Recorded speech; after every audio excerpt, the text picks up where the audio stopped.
ये है सेरेस 3 और रिगाल ऑटोमोबाइल पाकिस्तान में इसका जो सीबी यूनिट है जो हमें टीज करने के लिए दिसंबर 2021 में लेके आया था। आपको याद होगा हमारे चैनल पे उसकी वीडियो भी मौजूद है, मैं आपको लिंक भी लगा दूंगा। So that was a left hand variant और इसके अंदर थोड़ी सी अपीयरेंस वाइज इस गाड़ी से फर्क था। और दिसंबर 2021 में जब उन्होंने हमें बताया कि ये गाड़ी पाकिस्तान में लेके आना चाह रहे हैं तो मैंने सोचा कि यार अभी आगे बात कर रहे हैं, लेफ्ट हैंड गाड़ी है, इसमें राइट कब बनेगी, पाकिस्तान कब आएगी। But after 4 years today we stand here और ये गाड़ी बल्कि 4 साल भी नहीं 3 साल बाद ही नवंबर 2024 में पाकिस्तान की पहली इलेक्ट्रिक CSUV गाड़ी थी जो कि मेड इन पाकिस्तान थी। तो रिगाल ऑटोमोबाइल ने इसको पाकिस्तान में नवंबर में लॉन्च कर दिया था। नवंबर में हम लोगों ने इसका एक फर्स्ट लुक रिव्यू भी बनाया था, लेकिन उसके बाद एक्सपर्ट रिव्यू मैं आप लोगों के लिए हमेशा कोशिश करता हूं कि अपनी फीडबैक और अपनी जो है ना असेसमेंट के साथ लेके आऊँ। तो आज हम आप लोगों के लिए एक्सपर्ट रिव्यू लेके आए हैं सेरेस 3 का।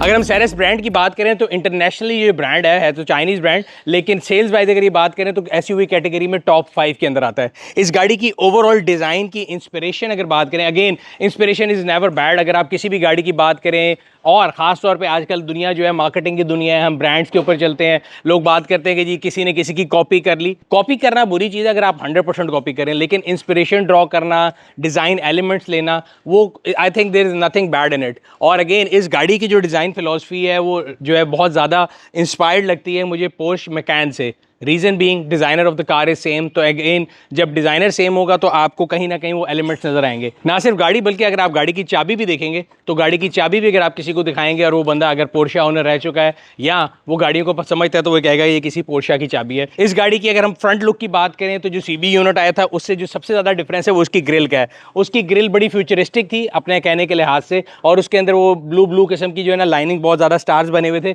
जो कि सिग्निफाई करती थी कि इलेक्ट्रिक गाड़ी है। जब अगर आपको याद हो तो मैंने 4 साल पहले भी रिव्यू में कहा था वो बड़ा ऑफ सा लग रहा है। एंड आई एम ग्लैड कि जो पाकिस्तान में आने वाला वेरिएंट है उसमें उन्होंने सिंपल जो है ग्रिल उसका इस्तेमाल किया है। सेरेस का लोगो बहुत खूबसूरत है फ्रंट पे। गाड़ी के अंदर अगर उसके आप मल्टी फंक्शन LED हेडलैम्प्स हैं, DRLs दिए गए हैं, पार्किंग सेंसर हैं और नीचे डिफ्यूजर स्टाइल बम्पर दिया गया है।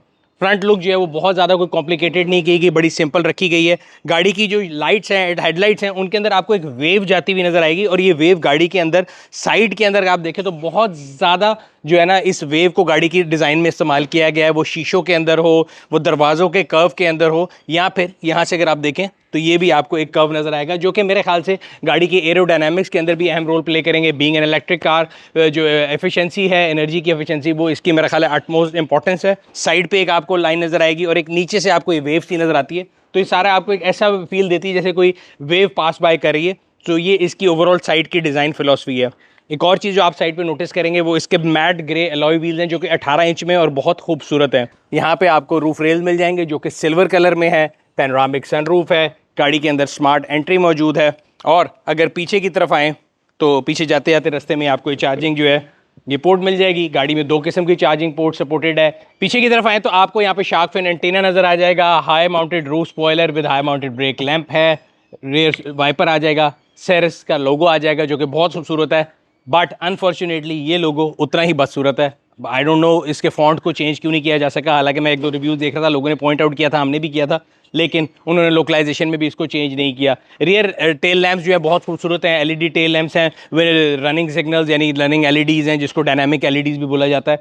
और नीचे अगर आप आ जाएं तो ये ब्लू रंग की एक गाड़ी जा रही है जो कि सिग्निफाई करती है कि this is something which is eco friendly, which is electric. और यहाँ पे आपको ये पीछे बम्पर जैसे मैं आपको बता रहा था कि सारे गाड़ी के साइड्स पे भी फ्रंट पे भी ये ब्लैक मैट फिनिश में मिल जाएगा। यहाँ पार्किंग सेंसर्स हैं। ऑटो बूट नहीं है गाड़ी में, सिंपल आप इसको बूट को खोल सकते हैं बटन से।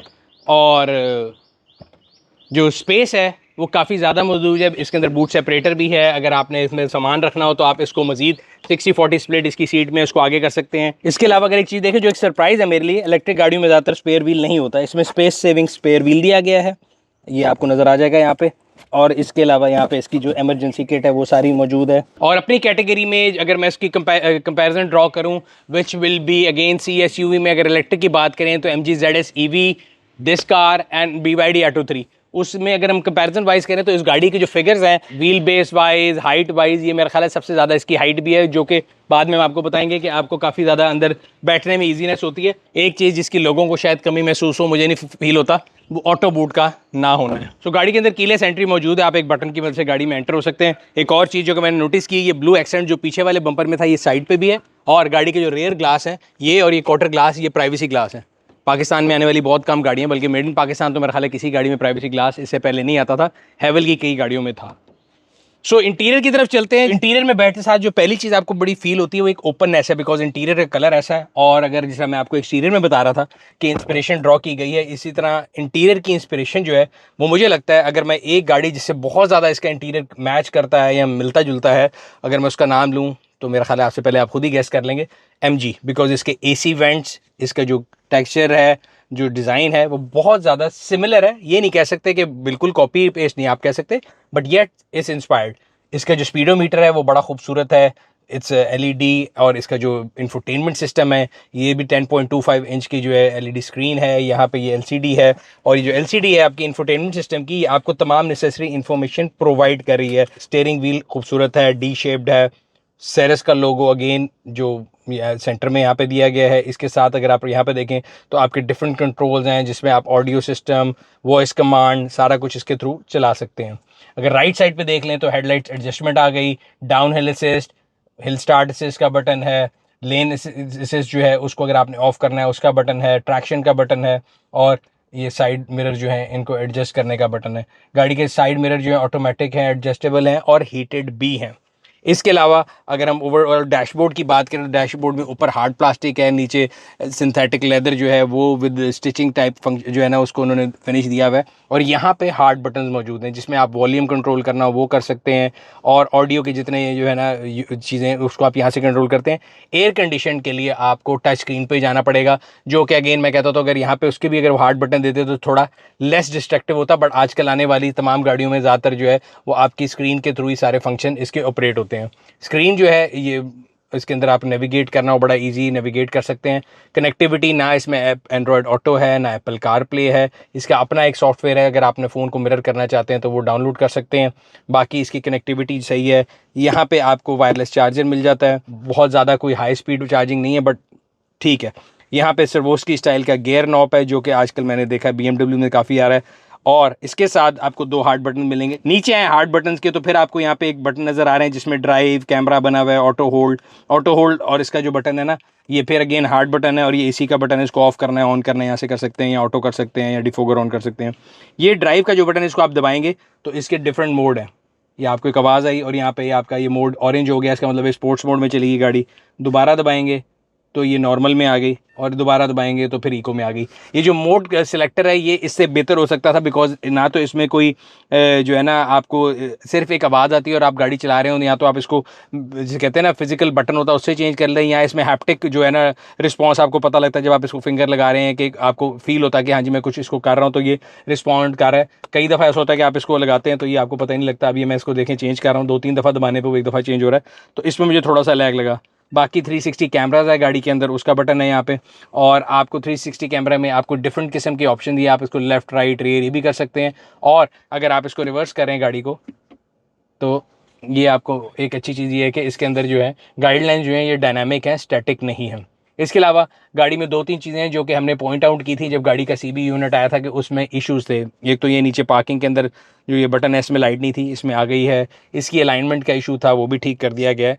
सो जहाँ पे जो कहते हैं ना जो चीज़ कंपनी ने आपकी सुनी हो मानी हो बात तो उसको बताना चाहिए। पैनोरामिक सनरूफ है, ग्लास पैनोरामिक सनरूफ है विद शेड, बिकॉज हमारे यहाँ बहुत ज़्यादा धूप आती है, तो गर्मियों में अगर आपने अपने आप को धूप से बचाना है तो आप शेड को आगे कर सकते हैं। अगर आपने रात के टाइम में इसकी सनरूफ खोलनी है या इसके कवर को आगे पीछे करना है तो इन स्विचेस के अंदर लाइट भी मौजूद है, जो कि अच्छी चीज़ है। यहाँ पे भी LED लैंप्स दिए गए हैं जो कि again with push off button start हो जाते हैं। और कुशनिंग जो है सीट की वो बहुत अच्छी है। आई मस्ट से जो अगली दोनों सीटें हैं इनमें हीटेड का फंक्शन भी मौजूद है और अच्छी खासी, बिकॉज मैं गाड़ी को सर्दियों में चलाता रहा हूँ और ये हीटेड सीट जो है बड़ी हेल्पफुल थी। ड्राइविंग सीट है ये 6 वे ऑटो एडजस्टेबल है, पैसेंजर सीट 4 वे है, no lumbar supports, no memory function खैर वैसे भी कहीं इस्तेमाल नहीं होता। एक चीज़ जो आपको फील होती है वो कमी यहाँ पे थाई सपोर्ट की जो है ना कमी थोड़ी बहुत फील होती है। अगर आप ज़्यादातर गाड़ी लॉन्ग पे लेके जा रहे हो शहर में चलाने के लिए, I think it's very comfortable. चारों शीशे गाड़ी के ऑटो हैं, बिकॉज अभी मैंने कई आने वाली गाड़ियों में देखा है सिर्फ ड्राइविंग शीशा ऑटो होता है, बाकी ऑटो नहीं होते। इसके चारों ऑटो हैं, जो कि अच्छी बात है। और सेंसर भी मौजूद है। सो गाड़ी के अगर सेफ्टी फीचर्स की बात करें तो गाड़ी के अंदर 6 एयरबैग हैं, एक ड्राइवर साइड पे है, एक डैशबोर्ड में है, पिलर्स में है, पीछे पिलर्स में है। 6 एयरबैग हैं, ABS, EBD, आपके पास down hill assist, hill start assist, ये तमाम फंक्शन मौजूद हैं। इसके अलावा इसके अंदर फ्रंट कोलिजन वार्निंग भी है और लेन डिपार्ट वार्निंग भी है। बाकी एडास के कोई बहुत ज़्यादा फीचर नहीं है। अगली सीट की एंट्री एग्जिट तो बहुत ईजी है, ample of head room, leg room. अब मैंने, अगर आपको याद हो तो अगली सीट को फुल पीछे किया था, and there is ample of space. एक तो एंट्री एग्जिट का कोई इशू नहीं, मैं आपको करके दिखाता हूँ। तो बहुत ज़्यादा हेड स्पेस है, once you're entering in the car आपको कोई प्रॉब्लम नहीं होती।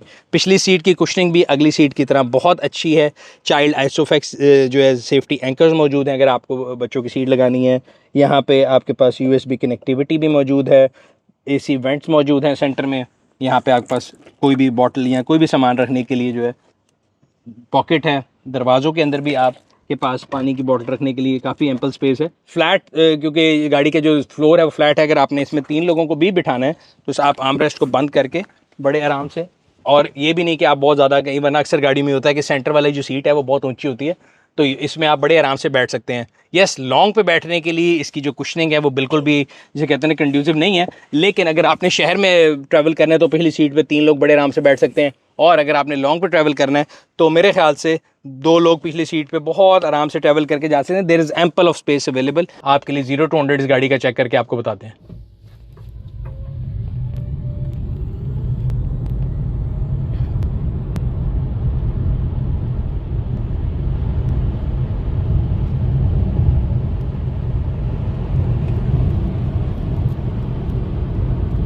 सो हम ड्राइव की तरफ चलते हैं।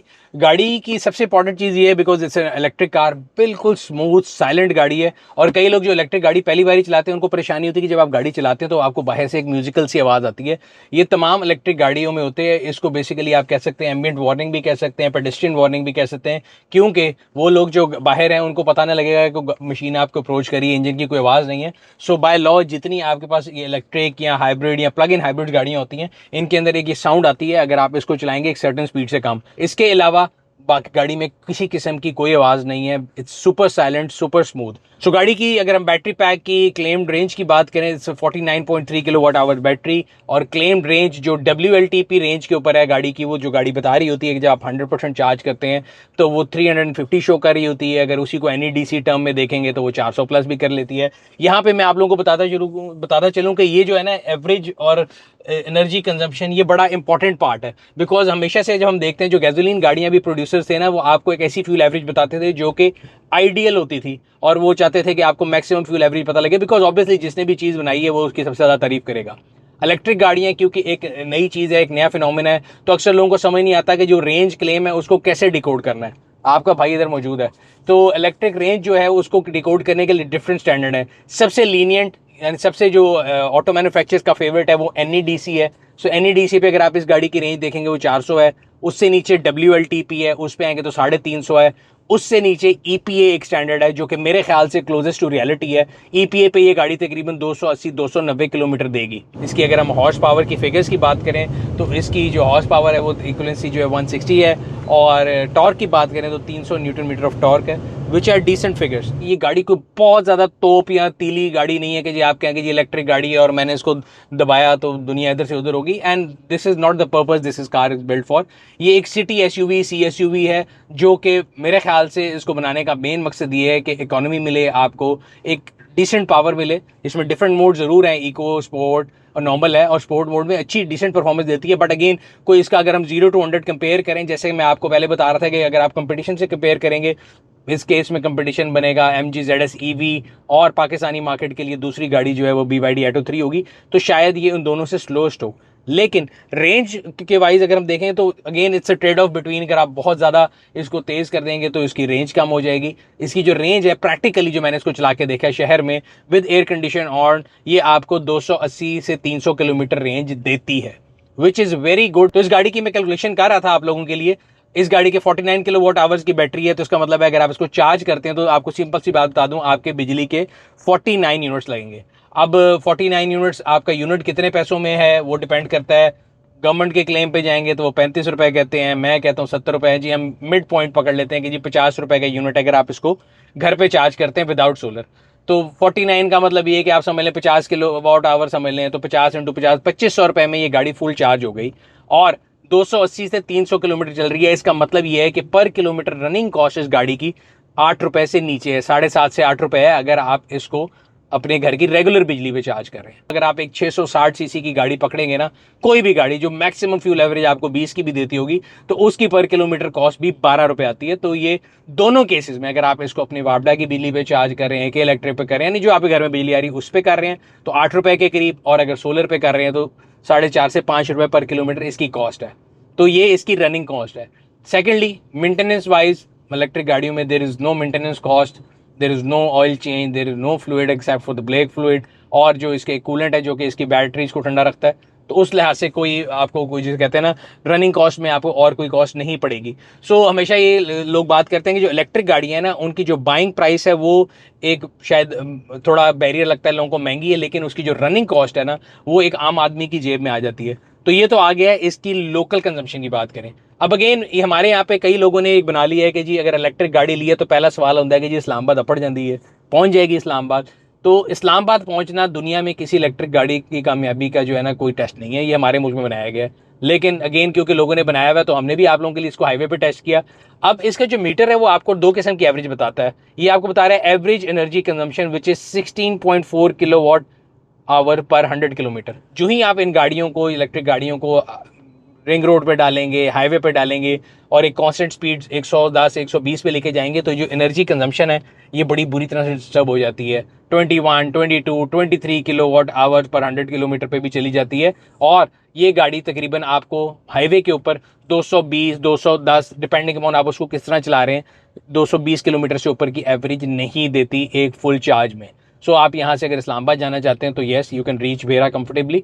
वहाँ जाके आप इसको जो है डीसी चार्जर पे चार्ज करें और गाड़ी को इस्लामाबाद ले जाएं अगर आपको उसी टेस्ट को पास करना है। चार्जिंग का जो क्लेम है वो अगेन इलेक्ट्रिक में 20 to 80% बताया जाता है, 100% नहीं बताया जाता, क्योंकि 80 के बाद आपकी जो चार्जिंग स्पीड है वो स्लो हो जाती है, उसको डिमिनिशिंग रिटर्न होते हैं, वो बाद में आपको वही समझाएंगे। इसलिए जो स्टैंडर्ड बनाया है वो 20 to 80 बताते हैं। सो इस गाड़ी का जो 20 to 80% का जो क्लेम है कंपनी का, AC और DC चार्जिंग, AC होता है जो आप घर पे करते हैं, DC जो होता है जो आप कमर्शियल चार्ज करते हैं, तो DC चार्जर पे वो कहते हैं कि जी 35 to 40 मिनट्स, और घर वाले चार्जर के ऊपर वो कहते हैं 10 to 8 आवर्स। मेरा जो फाइंडिंग है वो इससे ज़रा डिफरेंस है, वो ये है कि अगर आप इसको होम चार्जिंग पे लगाते हैं तो मेरे लिहाज से ये गाड़ी मैक्सिमम चार्ज जो लेती है 1 घंटे में वो तकरीबन maximum 4 kilowatt hour per hour की स्पीड से चार्ज होती है। उस ऊपर की चार्ज इसने नहीं लिया, मेरे पास 11 किलोवाट का चार्जर भी लगा हुआ है। उसके ऊपर भी अगर इसको मैं 0 to 100 लेके जाऊं तो ये तकरीबन आप 4% पर घंटे के लिहाज से आप 12 घंटे इसको लग जाते हैं चार्जिंग करने पे। डीसी चार्जर के ऊपर अगर आप इसको 0 to 100 पे लेके जाएंगे तो 1 घंटे से ज़्यादा है, लेकिन येस अगर आप इसको 20 to 80 लेके जाएंगे तो ये 35 to 40 मिनट्स में चार्ज हो जाती है। बाकी अगर हम गाड़ी की ड्राइव एंड फील की बात करें तो अक्सर लोगों का ये ख्याल होता है कि CB यूनिट जो कि मेड इन पाकिस्तान नहीं होते, जो कम्प्लीटली बिल्ड यूनिट बाहर से आते हैं, उनकी क्वालिटी बहुत अच्छी होती है और CKD की क्वालिटी इंफीरियर होती है। इस केस में मैंने इस गाड़ी का CBU जो है उसका भी आप लोगों के लिए फर्स्ट लुक बनाया था और ये CKD को मैंने एक्सटेंसिवली चलाया है, तकरीबन 3100 किलोमीटर में इसको चला चुका हूँ। तो इसकी build quality if not more than at par with CBU है, बल्कि कई चीज़ें जो मैंने आपको बताया था इंटीरियर में कि यहाँ पे पहले गैप था, यहाँ पे लाइट नहीं थी, तो उन्होंने उन चीज़ों को फिक्स किया विच इज़ गुड। गाड़ी की सस्पेंशन जो है जो कहते हैं ना सरप्राइजिंगली स्मूथ है, and there is always a trade off between जो कहते हैं ना आपकी स्टेबिलिटी, या तो आप बहुत स्टिफ्ट करते थे गाड़ी को तो बहुत ज़्यादा स्टेबल हो जाती है, लेकिन ऑन द अदर हैंड अगर बहुत ज़्यादा स्मूथ रखी जाए तो स्टेबिलिटी के इश्यूज आते हैं। और येस इस गाड़ी की जो सस्पेंशन है उसमें मुझे खास तौर पे अगर आपको स्पीड बम्प आता है तो आपको पीछे से गाड़ी ऐसे लगता है जैसे बहुत ज़्यादा उछल रही है। सिमिलरली हमारे यहाँ हाईवे के ऊपर कई दफ़ा ऐसी रोड कंस्ट्रक्ट की जाती है, खासतौर पर मोटरवे पे शॉर्ट रेंज के ऊपर है या लाहौर मुल्तान मोटरवे के ऊपर जहाँ भी ब्रिजेस आते हैं वहाँ पे इतना गंदी वो एक झटका सा आता है, तो वहाँ पे ये गाड़ी जो है आपको थोड़ा बहुत ऐसा फील कराती है कि जो कि आपको स्टेबिलिटी वाइज लगता है कि यार ये थोड़ा सा डेंजरस है, बट नॉर्मल रोड्स के ऊपर शहर के अंदर इट्स ऑसम। इसके अलावा आजकल क्योंकि गर्मियों का ज़माना है और पाकिस्तान में मेरा ख्याल है तकरीबन 8 महीने गर्मी रहती है, तो AC की परफॉर्मेंस जो है वो एक लोगों का बड़ा सवाल होता है। तो इस गाड़ी की AC की परफॉर्मेंस बड़ी, मुझे जो अभी हम इस टाइम जब ये रिव्यू शूट कर रहे हैं तो आज तकरीबन 40 डिग्री सेंटीग्रेड है, और आप देख सकते हैं कि AC जो है अगेन मेरे जैसे बंदे ने अगर करना हो तो यहाँ पे हार्ड बटन्स भी दिए गए हैं, लेकिन अगर कोई हाईटेक जेंजी है तो वो आप इसको स्क्रीन के थ्रू भी कर सकते हैं। अगर इस गाड़ी की प्राइस वाइज बात करें तो मेरे ख्याल से पाकिस्तान में आने वाली अगर एसयूवीज में देखा जाए जो कि इलेक्ट्रिक है 100%, ये सबसे सस्ती गाड़ी है और इसकी जो प्राइस है वो 8390 है। 18 डीलरशिप इनकी मौजूद हैं पूरे पाकिस्तान में। वारंटी टर्म्स की अगर बात करें तो गाड़ी की जो वारंटी है वो 1.5 लाख या 5 साल which ever come first. Motor और बैटरी की वारंटी जो है 8 साल और 1.5 lakh which ever come first, ये इसकी वारंटी टर्म्स हैं। और ये गाड़ी जो है पहले क्योंकि CBU आ रही थी पिछले साल तक और नवंबर लास्ट ईयर में इसके CKD को लॉन्च किया गया है। अब मैंने देखा ये शहर में गाड़ी नजर आना शुरू हो रही है और कैटेगरी जो है आहिस्ता आहिस्ता बिल्डअप करना शुरू कर रही है। 2-3 चीजें जो है अगर इस गाड़ी की फेट की बात करें जो डिसाइड करेंगी वो तो इस बात पर डिपेंड करेगा कि आफ्टर सेल्स सर्विस कैसी होगी। पाकिस्तान के अंदर कई इलेक्ट्रिक गाड़ियां ऐसी भी आई हैं जिनकी जब तक वारंटी थी तो ठीक है, जो ही वारंटी खत्म हुई तो ऐसा था कि कस्टमर जो है वो बेचारे बेयारों मददगार फिर रहे थे। और वही गलती अगर ये भी करेंगे तो इनकी फेट भी उनसे डिफरेंट नहीं होगी। लेकिन कस्टमर फर्स्ट जो फोकस है अगर उसको लेके आएंगे तो आई थिंक इस गाड़ी की जो है ना मार्केट में जगह बन जाएगी। दूसरा, चार्जिंग नेटवर्क जो है जिसको DC चार्जेस बोलते हैं वो बढ़ना शुरू हो जाएगा। गवर्नमेंट ने जो उसके लिए डिफरेंट नीका ने भी आपको रेट्स दिए हैं और ऐसा ऐसा वो नेटवर्क बढ़ना शुरू हो जाएगा। बट मेरा अपना पर्सनल ये ख्याल है जो मैंने आपको कैलकुलेशन करके भी बताई पर किलोमीटर कॉस्ट की, ये तमाम डोमेस्टिक उसके बिजली के रेट पे था। अगर आप इसको DC चार्जिंग के ऊपर लेके जाते हैं जो कि आपका जो है ना फास्ट चार्जिंग नेटवर्क है, तो उस पर जो मिनिमम रेट इस टाइम पे है वो 100 रुपये यूनिट चार्ज कर रहे हैं। 5000 रुपये के अंदर जब ये गाड़ी चलेगी तो तकरीबन 300 किलोमीटर या 280 किलोमीटर जो फ़ायदा मैं आपको बता रहा था कि इसकी जो प्राइस है पर किलोमीटर रनिंग का वो ख़त्म हो जाएगा। Because that is exactly double, वो सारे फिगर डबल हो जाएंगे। जो आप इसको 8 रुपए घर चार्ज कर रहे थे ये 16 रुपए किलोमीटर पे चली जाएगी। पर किलोमीटर कॉस्ट इकोनॉमी जो था ना बेनिफिट वो खत्म हो जाएगा। मेरे ख्याल से इस चेंज को अगर आपको अडाप्ट करना है तो आपको इस लाइफस्टाइल के अंदर आना पड़ेगा कि आप इसको रोज घर पे ओवरनाइट चार्ज करें और अगले दिन चलाएं। ये था आज का एक्सपर्ट रिव्यू। उम्मीद करते हैं आपको पसंद आया होगा। अगर अभी तक आप लोगों ने हमारे YouTube चैनल को सब्सक्राइब नहीं किया हुआ सब्सक्राइब कर लें, बेल आइकन पर क्लिक कर लें ताकि आपको आने वाले तमाम वीडियोस के बारे में नोटिफिकेशन मिलता रहे। आपसे अगले रिव्यू में मुलाकात होगी, तब तक अपना और अपने गिरदन वालों का ख्याल रखिएगा। कमेंट सेक्शन में अपनी राय से जरूर आगाह किया कीजिए। हम लोग कोशिश करते हैं कि आप लोगों की फीडबैक को लेकर अपनी वीडियोस को पहले से बेहतर बनाएं।